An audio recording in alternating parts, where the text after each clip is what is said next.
Hello and welcome to, well, here's the thing, I don't really know whether to class this as a Graphic Novelties or a not quite opening night video because, on the one hand, I'm going to be talking about Watchmen, the graphic novel, which I just finished reading this week, and on the other hand, I'm going to be talking about the movie adaptation, which I just finished this evening. Honestly, I'll probably just go with a not quite opening night because I think I'm going to be focusing on the movie quite a bit here. Now, I'm going to be honest, when faced with the idea of talking about Watchmen, I actually felt quite intimidated because it's quite a heavy text. It has some really dark and grim themes which relate to real life and the darker side of human nature. I don't think there's a single character within this narrative which isn't reprehensible in some way. Some in pretty overt ways, others not so much, but even the ones with giant overt flaws that you would not forgive if you met them in person still have good to them.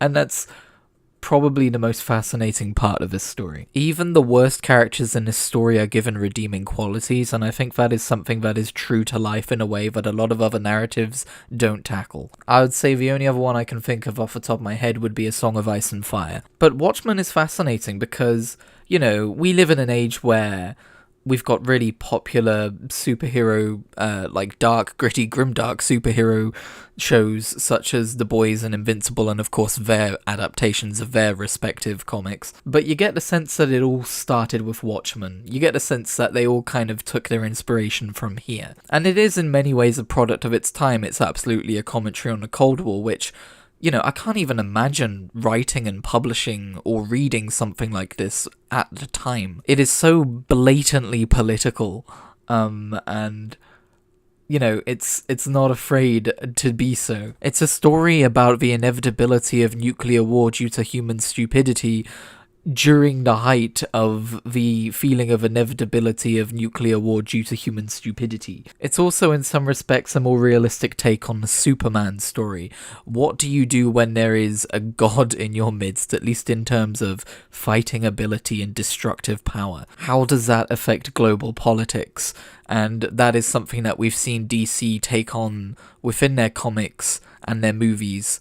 I'm thinking Batman v Superman specifically. Actually, fun thing about DC Comics, the reason I even decided to go and read Watchmen and watch Watchmen was because I have heard that Watchmen ends up tying back into the DC universe in a major way during the Rebirth era, and so I thought, hey, I might as well go and see what it's all about before I see what that's all about. I've still yet to read Doomsday Clock, so I don't know how successfully they incorporated Dr. Manhattan into the DC universe, considering they are two very different tones of story, but we don't have to worry about that when we're just talking about the source material here. I mostly, if I'm honest, want to talk about the movie because I've not seen an adaptation this faithful to the source material in quite some time. Having just read it for the first time and just watched it for the first time back to back, I can tell you it is almost like panel perfect. And I'm not just talking the dialogue or the story structure, I'm talking about the sets and the costumes and the casting. The characters look like the characters. There is something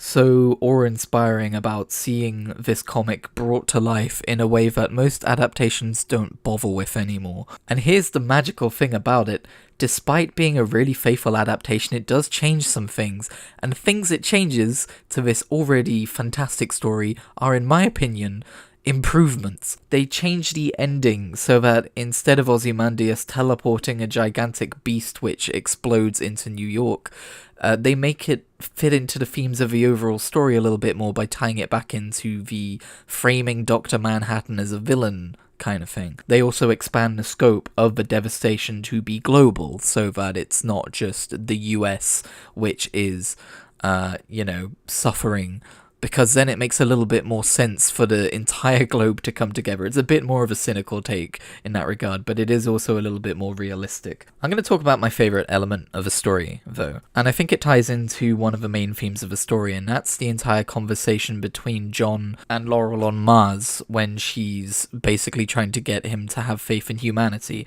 and he's just rationally explaining the laws of the universe to her, these scientific facts about how many atoms are in a human body, whether alive or dead. It wasn't atoms, but I'm sorry, I don't have a science brain, I don't remember the specifics. And he gives her a tour of Mars, and he's talking about how miraculous all the things on Mars are that nobody cares about. And that hits home for me personally as someone who has recently come to fall in love with the fact that the universe is so complex beyond the phenomenon of life. There is extreme complexity to the universe and its trillions of galaxies of worlds, but I think it is so beautiful. The way they take the idea of a thermodynamic miracle of it's technically possible for oxygen to spontaneously turn into gold, but the odds are astronomical and it would never happen within the lifespan of a universe, etc. And applying that to the miracle of life in regards to Laurel and her possibility of existence given all the mitigating factors, not just in terms of biology, but in terms of likelihood of a woman falling in love with her abuser, and how that in turn also speaks to the complexities of human nature and the importance of events happening beyond the traditional scope of good and evil, right and wrong, etc., etc. The fact that life is messy and complicated and unpredictable results in beautiful people like Laurel, the second Silk Spectre. And of course, the effect that has on John, on Dr. Manhattan, is to realize the worth of human life, although maybe it shouldn't have taken a thermodynamic miracle to get him there, but, you know, they all have some pretty major flaws. He also shouldn't have been interested in Laurel when he was for the first time, but it's a heavy text. But I loved the way in the comics, just the simple phrase, I changed my mind, during that, when Laurel finds out who her father is, and John realizes who she is, and it changes his mind. Just the phrase, I changed my mind. I don't know why, that really hit home for me. I think because the level of nihilism and absolute concrete realism that John was exuding in that moment is often accompanied with a sense of absolutism, of this is the absolute truth and there is no shifting it, and being able to say, I changed my mind, you've opened my eyes, I think is a very strong thing to be able to do. And I was wondering if the movie would tackle this scene with the same amount of gravity that I felt it deserved, and it did. I believe they changed some of the prose of that scene, but the movie version was basically him saying to distill so specific a form from all that chaos is like turning air into gold, and holy shit. I mean, it wasn't just those words, it was a whole scene with the music and everything, but I actually had tears in my eyes at the end of it, because it so perfectly represented things that I feel about the world. The fact that the universe is so vast and is so uncaring, but the fact that life is still so unlikely and each specific person is so incredibly unlikely, and that there is beauty in that. I feel like this